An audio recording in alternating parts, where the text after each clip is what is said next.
आपके साथ नुपुर सक्सेना। चलिए शुरुआत करते हैं सुपरफास्ट खबरों की। किसानों ने गणतंत्र दिवस पर ट्रैक्टर रैली के लिए दिल्ली में प्रवेश करने की अनुमति मिलने का दावा किया है। किसान संगठनों का कहना है कि ट्रैक्टर परेड राजपथ पर होने वाली परेड समाप्त होने पर दोपहर 12 बजे के बाद होगी।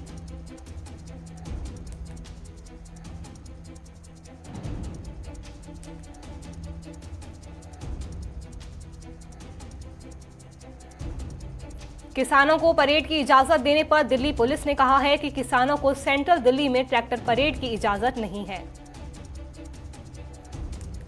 पंजाब, हरियाणा और पश्चिमी उत्तर प्रदेश से किसान संगठनों का ट्रैक्टर के साथ आने का सिलसिला चल रहा है।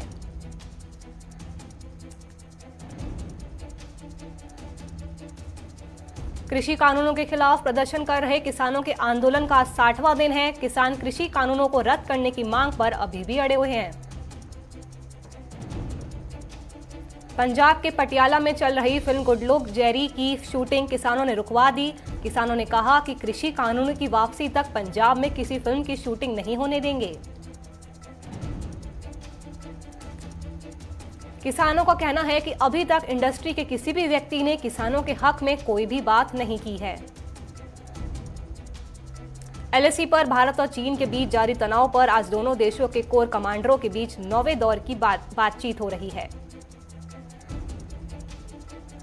बातचीत में कोर कमांडरों के साथ विदेश मंत्रालय के अधिकारी भी मौजूद है। ये वार्ता मोल्डो में हो रही है। भारत और चीन के बीच पिछले 9 महीनों से तनाव की स्थिति बनी हुई है। दोनों तरफ से पूर्वी लद्दाख में सेना और हथियारों की भारी तैनाती की गई है। हरियाणा के मंत्री अनिल विज ने ममता बनर्जी पर तंज कसा। विज ने कहा कि ममता के सामने जय श्री राम कहना सांड को लाल कपड़े दिखाने जैसा है। बीजेपी महासचिव कैलाश विजयवर्गीय ने ममता बनर्जी पर हमला बोला। कैलाश विजयवर्गीय ने कहा कि ममता अल्पसंख्यक वोटों के लिए जय श्री राम के नारे से चिढ़ रही है। कोलकाता के विक्टोरिया मेमोरियल में आयोजित कार्यक्रम में जय श्री राम के नारे से ममता बनर्जी बिफर पड़ी और भाषण देने से ही इंकार कर दिया। गणतंत्र दिवस से पहले दिल्ली के खान मार्केट मेट्रो स्टेशन के बाहर पाकिस्तान जिंदाबाद के नारे लगे, जिसके बाद पुलिस अलर्ट मोड पर है। 26 जनवरी पर आतंकी संगठन दिल्ली, अयोध्या और बोध गया में हमला करने की फिराक में है। रोहिंग्या घुसपैठियों का एक ग्रुप दिल्ली समेत इन जगहों पर फिदायन हमला कर सकता है। देश के कई उग्रवादी संगठनों ने आतंकियों से हाथ मिला लिया है। इनपुट्स के बाद सुरक्षा एजेंसियां चौकस हो गई है और दिल्ली अलर्ट पर है। कांग्रेस नेता राहुल गांधी के तमिलनाडु दौरे का आज दूसरा दिन है। राहुल गांधी इरोड जिले में बुनकरों के साथ संवाद करेंगे। बीजेपी सांसद साक्षी महाराज ने एक बार फिर विवादित बयान दिया है। साक्षी महाराज ने नेताजी सुभाष चंद्र बोस की हत्या के पीछे कांग्रेस का हाथ बताया है। लालू प्रसाद यादव को देर रात दिल्ली के एम्स में भर्ती किया गया। कांग्रेस नेता राहुल गांधी 2 दिन के दौरे पर 27 और 28 जनवरी को केरल के दौरे पर जाएंगे। गृह मंत्री अमित शाह 30 जनवरी को पश्चिम बंगाल के दौरे पर जाएंगे। वे उत्तर 24 परगना के ठाकुर नगर में एक जनसभा को संबोधित भी करेंगे। उपराष्ट्रपति वेंकैया नायडू का बड़ा बयान सामने आया है। वेंकैया ने कहा कि राष्ट्रवाद का मतलब सिर्फ जय हिंद कहना या जन गण मन या वंदे मातरम गाना नहीं है। राष्ट्रीय सुरक्षा सलाहकार अजीत डोभाल ने कहा कि भारत की भारी सुरक्षा के लिए अगले कुछ सालों तक चुनौती रहेगी, लेकिन आंतरिक सुरक्षा को लेकर हालात काफी बेहतर है। देश में पिछले 24 घंटे में 14,849 नए कोरोना केस सामने आए और 155 लोगों ने वायरस के चलते अपनी जान गंवा दी। देश में कोरोना के कुल मामले बढ़कर 1,06,54,533 हो गए हैं। वहीं 1,53,000 से ज्यादा लोगों की मौत हो गई। दक्षिण अफ्रीका के स्वास्थ्य विभाग ने भारत के सीरम इंस्टीट्यूट की वैक्सीन को इमरजेंसी इस्तेमाल की मंजूरी दे दी है। सीरम इंस्टीट्यूट कुछ दिनों में दक्षिण अफ्रीका को 15 लाख कोविशील्ड की डोज सप्लाई करेगा, जिससे हेल्थ वर्कर्स को लगाया जाएगा। आज उत्तर प्रदेश का स्थापना दिवस है। देश के सबसे बड़े राज्य के स्थापना दिवस के मौके पर प्रदेश भर में कई कार्यक्रम आयोजित किए जा रहे हैं। स्थापना दिवस के मौके पर सीएम योगी आदित्यनाथ से लेकर राष्ट्रपति रामनाथ कोविंद और गृह मंत्री अमित शाह ने बधाइयां दी है। कर्नाटक के पूर्व मुख्यमंत्री सिद्धारमैया ने मुख्यमंत्री बीएस येदियुरप्पा पर निशाना साधा। उन्होंने कहा कि राज्य में अवैध खनन बिना मुख्यमंत्री के समर्थन के नहीं हो सकता है। चुनाव आयोग पश्चिम बंगाल में फरवरी के पहले हफ्ते में चुनाव की तारीखों का ऐलान कर सकता है। उत्तर भारत में ठंड का प्रकोप जारी है। जनवरी के आखिर दिनों तक उत्तर भारत के अधिकतर राज्यों में ठंड से राहत मिलने की कोई उम्मीद नहीं है। दिल्ली में कुछ जगहों पर सुबह के समय विजिबिलिटी 100 मीटर दर्ज की गई। मौसम विभाग ने दिल्ली में 4 डिग्री तक तापमान पहुंचने का अनुमान जताया है। मौसम विभाग के अनुसार दिल्ली, उत्तर प्रदेश, पंजाब, राजस्थान समेत भारत के कुछ राज्यों में अगले 2-3 दिनों में शीतलहर के कारण ठंड बढ़ने का अनुमान जताया है। केंद्र सरकार ने कहा कि देश के 9 राज्यों के पोल्ट्री फार्मों की मुर्गियों में बर्ड फ्लू फैलने की पुष्टि हो चुकी है। बर्ड फ्लू को लेकर सरकार सतर्क है। केंद्र सरकार की ओर से जारी गाइडलाइंस में कहा गया है कि जो लोग अधपके अंडे और चिकन खाने से बचे। दिल्ली से सिक्किम के लिए सीधी हवाई सेवा करीब 1.5 साल बाद फिर से बहाल हो गई। शनिवार को स्पाइस जेट का एक विमान दिल्ली से 57 यात्रियों को लेकर पैकयांग एयरपोर्ट पर उतरा। राष्ट्रीय बालिका दिवस के मौके पर आज हरिद्वार की सृष्टि गोस्वामी एक दिन की बाल मुख्यमंत्री बनेगी। केरल में एक तेंदुए को मारकर उसका मांस खाने का मामला सामने आया है। इस घटना में 5 आरोपियों को गिरफ्तार कर लिया गया है। दिल्ली में आकाशवाणी भवन की पहली मंजिल पर अचानक आग लग गई। मौके पर पहुंची दमकल की 8 गाड़ियों ने आग पर काबू पा लिया है। बेंगलुरु में शातिर चोरों ने करोड़ों के जेवरात उड़ाए। चोरों ने सीसीटीवी कैमरों के सामने बेखौफ होकर फाइनेंस कंपनी के स्ट्रांग रूम में घुसकर चोरी की। चिंतामणि के प्रसिद्ध दरगाह शरीफ जिंदेशावली के संदल की रस्म अदा की गई। कोरोना की वजह से काफी सादगी में सारी रस्में निभाई गई। बेलगाम को महाराष्ट्र का ही हिस्सा बताने पर महाराष्ट्र के मुख्यमंत्री उद्धव ठाकरे के खिलाफ कन्नड़ संगठनों ने आक्रोश जताया।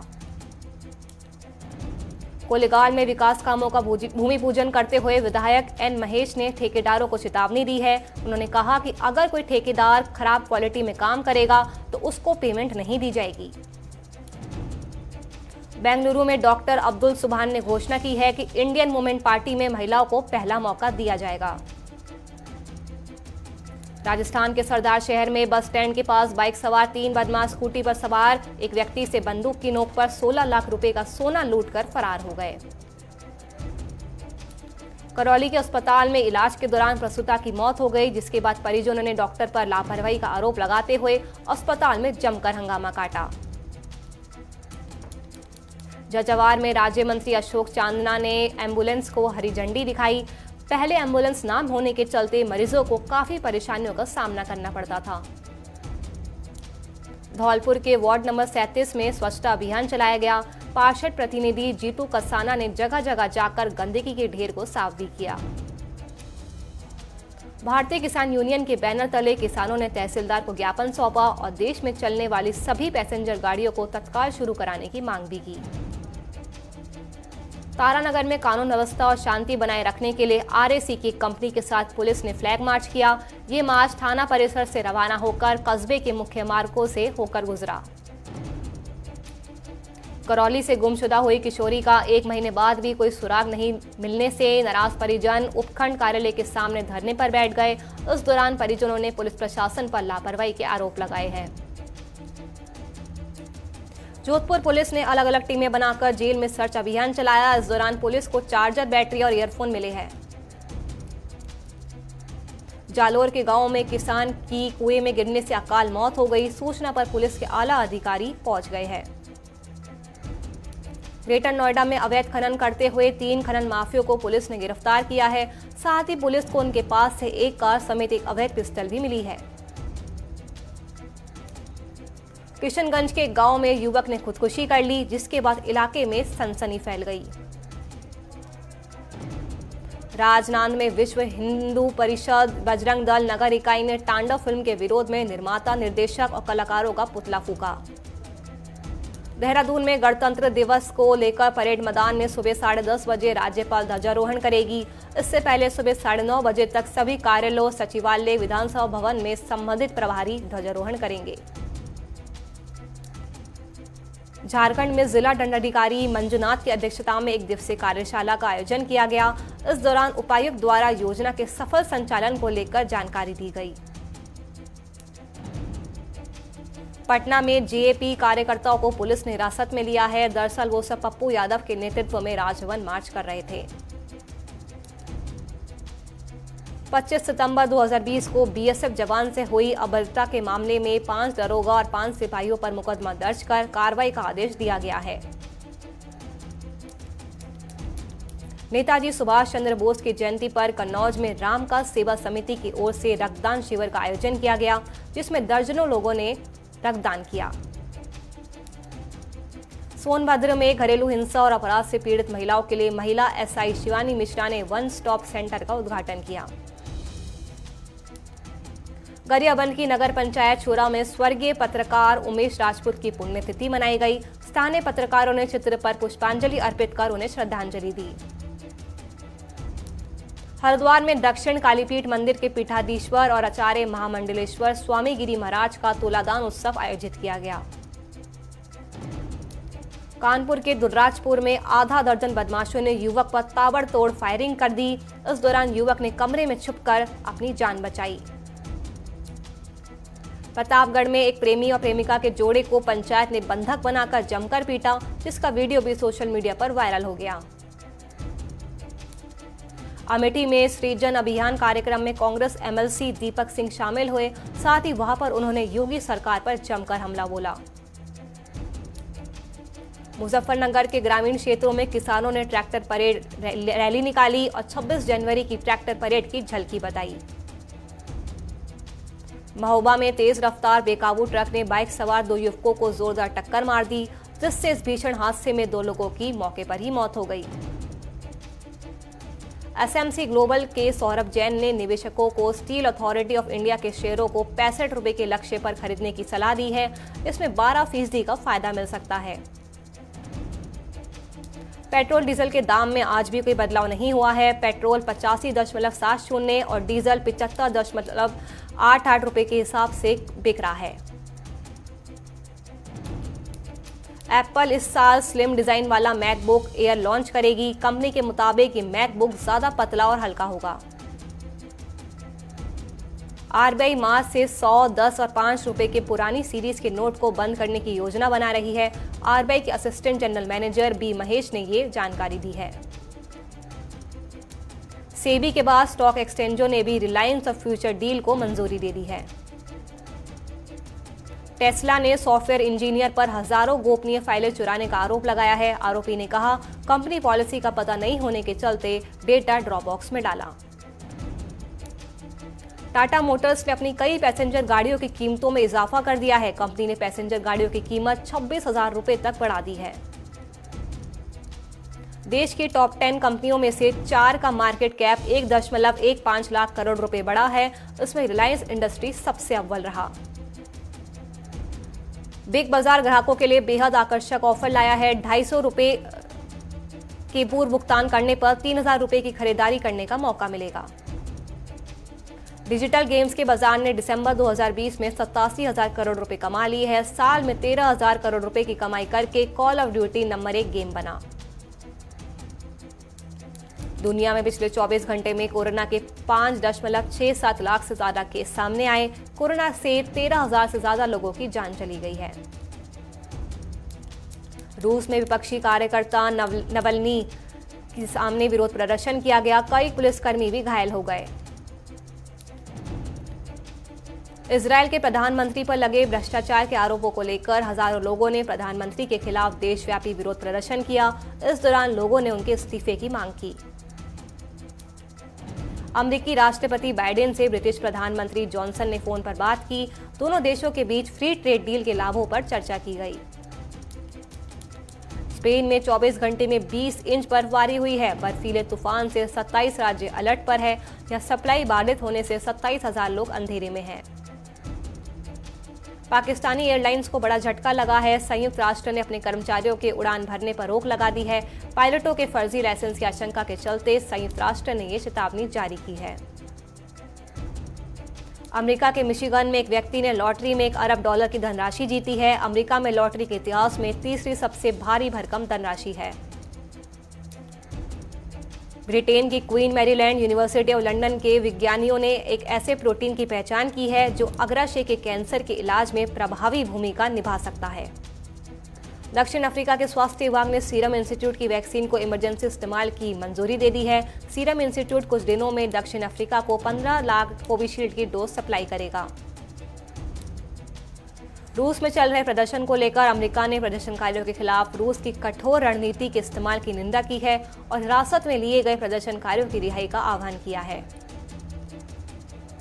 तमिलनाडु में हाथी के ऊपर जलता टायर फेंक कर उसकी हत्या पर बॉलीवुड इंडस्ट्री से जुड़े लोगों ने भी नाराजगी जताई है। कमल हासन, रणदीप हुड्डा जैसे कई सेलेब्स ने सोशल मीडिया के जरिए घटना की निंदा की है। वरुण धवन शादी के 10 दिन बाद ही फिल्म की शूटिंग के लिए अरुणाचल प्रदेश निकल जाएंगे। दरअसल वरुण 24 जनवरी को नताशा दलाल के साथ शादी के बंधन में बंध जाएंगे। रस्मों के बीच द मेंशन हाउस के अंदर वरुण धवन की पहली फोटो सामने आई है, जिसमें वरुण भाई और दोस्तों के साथ पोस्ट देते हुए नजर आ रहे हैं।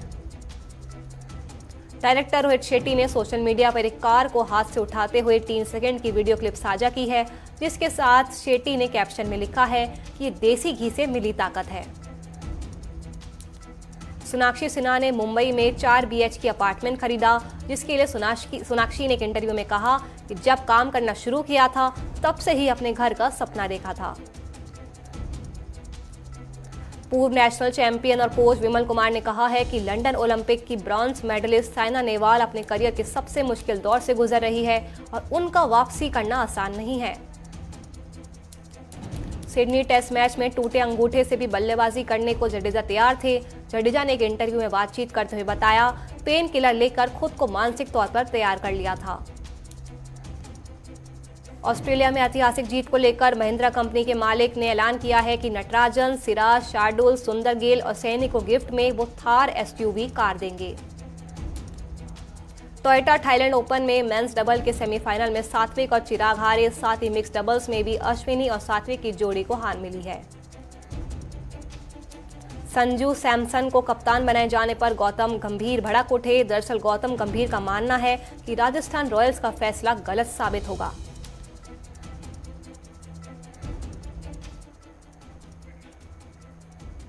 चलिए फिलहाल के लिए इतना ही। देश और दुनिया की तमाम खबरों के लिए आप हमसे जुड़े रहें। नमस्कार।